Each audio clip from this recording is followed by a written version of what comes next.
loving me, I loving you. Mothers and fathers, husbands and wives, sisters and brothers, friends for life, won't live in the past. All I wanna do now is making it last. It's time for another conversation. This is Making It Last podcast. I'm your host, Noreen Daly. And it's all about helping us to have better relationships, not just with ourselves, but with other people. And this time around, we're going to be talking about how can I identify relationships that propel me to being the best version of myself. Now, the guest today is my friend, Jeanette Barry, wife, mother, based in Dominica, proud Dominican. Welcome, Jeanette. Thank you. Okay. Now, I will say Kenny throughout because that's what I'm accustomed to calling her, and I have to be thinking too hard to be saying Jeanette each time. Now, this topic actually came out of a conversation that you and I had some time ago. So let's get right into it. How can we identify those relationships, Kenny? Well, the first step into identifying those relationships is being honest with yourself. This is something that I think about daily. I reevaluate my friendships, my relationships, and I do copy and paste, cut out, delete. I do readjustments, and most of all, I actually take time to be honest with myself to see what I bring to that relationship and see if I probably influence some wrong thing into that relationship that would cause it to become toxic. Mm-hmm. One of the things that I have to be honest with myself. There are some people that you want to be in relationships with, you want to be friends with, Mm-hmm. but after speculation and introspection, you realize that these people, they choke the life out of you. Right? There are some things about them that they don't help you to become a better person. They help you to probably gossip more. They help you to settle for mediocre positions or to stop chasing after your dream because they just settle. Mm-hmm. These people you have to make a choice. You have to decide, what do I want to do? Do I want to be like them or do I want to be something better? And when you've made that choice, you then have to figure out, okay, should I cut this person out or should I help them to become better people? Mm-hmm. And while that is a good option to help somebody to become a better person, but you have to take the airline, the airplanes and airline have a concept where you put the oxygen mask on yourself first, right? Yes. Before you can help somebody else. You cannot put yourself in a position where all you do is help other people Mm-hmm. dying as a result. So first step is to be honest with yourself. Another thing that No, hold on. Before you get to the next step though, you said something about basically cut out and delete. For somebody who's listening and saying, but isn't that a little harsh? And sometimes with emotions you can't be so cut and dry. What would be your response to that? there are some people who come to your life for different reasons. Some of them are takers. Okay.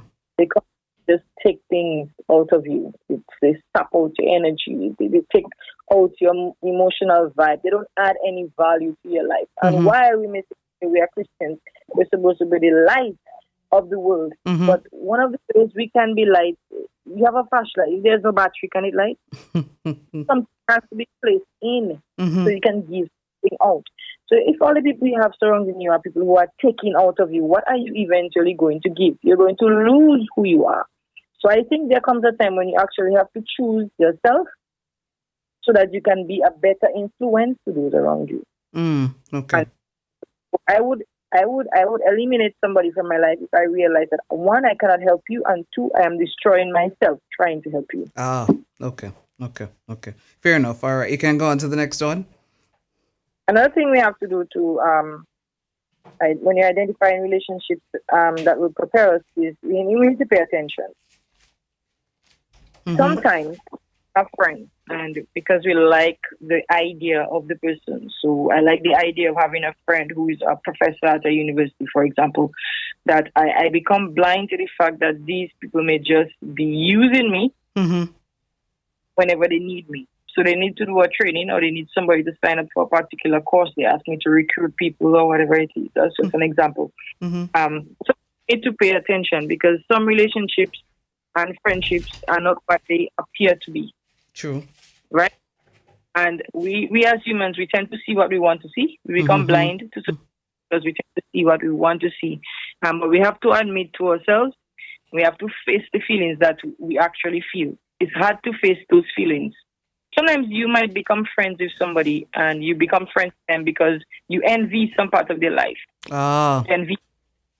So it's not just on the other person. Sometimes as an individual, you become friends with somebody because of things that you want out of them. Not to learn from them, but because you want a connection, because you envy them.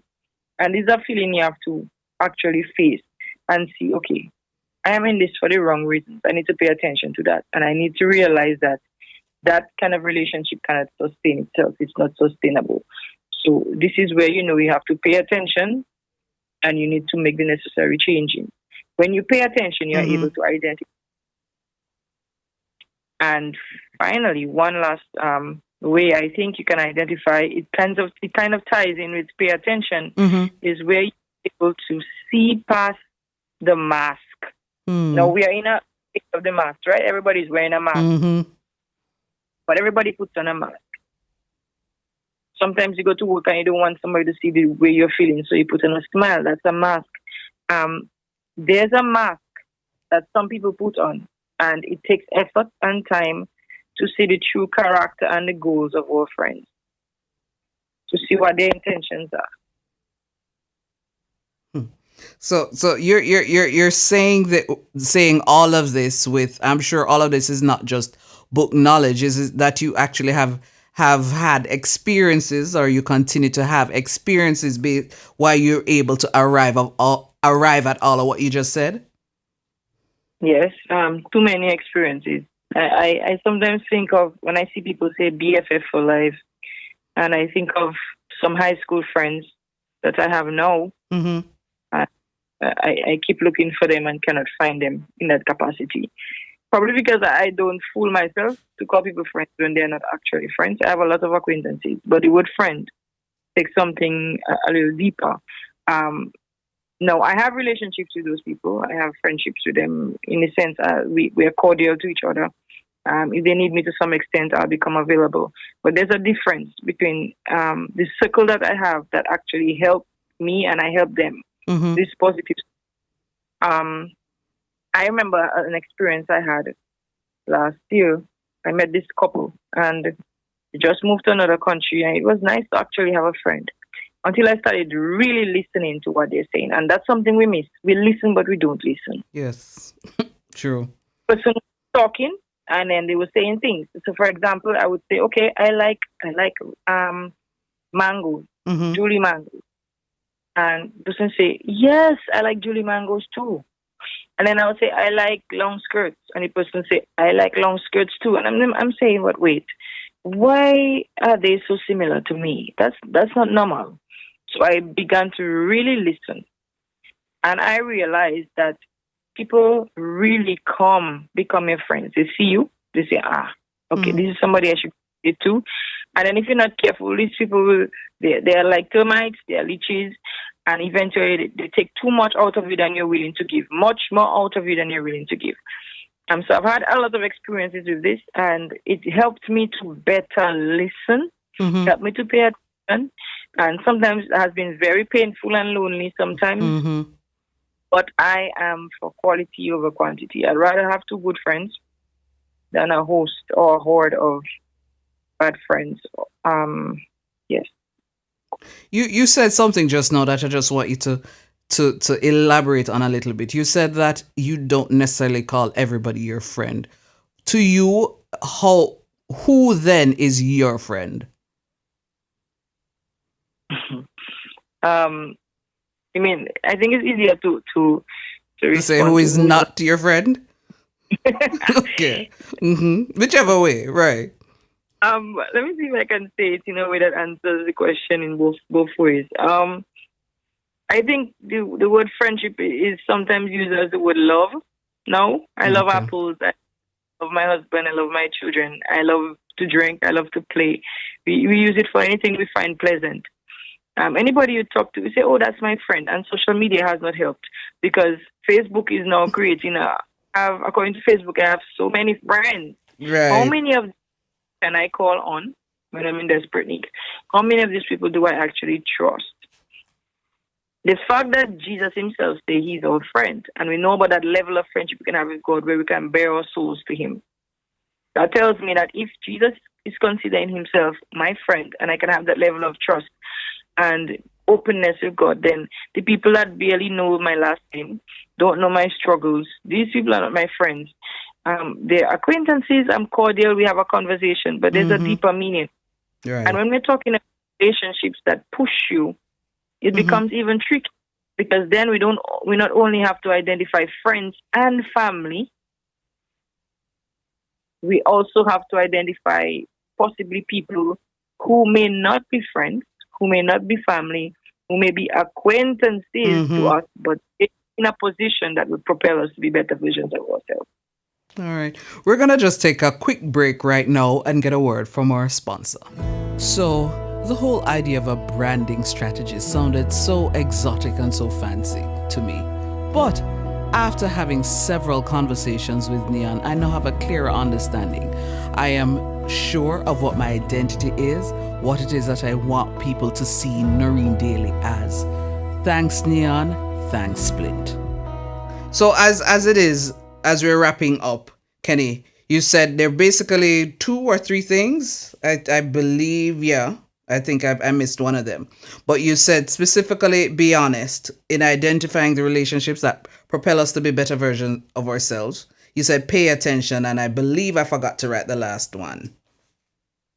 We need to see past the mask. Right, see That's past the what mask. Right.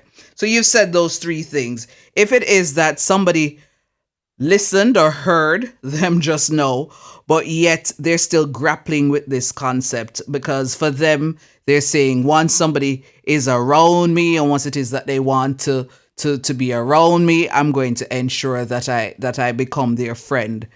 What then would be your response to somebody who's still grappling with all of what you just said, but if they got nothing else, there's just this one idea that you want to resonate with them? What would that idea be? not everybody in your space, in the area around you, in your environment, should be or is or would be your friend. Or would be. We're talking about relationships, right? Mm-hmm. Relationship. Mm-hmm. Mm-hmm. Let's go from friends. Let's talk about relationships. Okay. Um, we need to be able to identify those that propel us to be better versions of ourselves, as opposed to those who help us to remain in the situations that we are, in the versions of ourselves that we are. Because the idea about life is growth.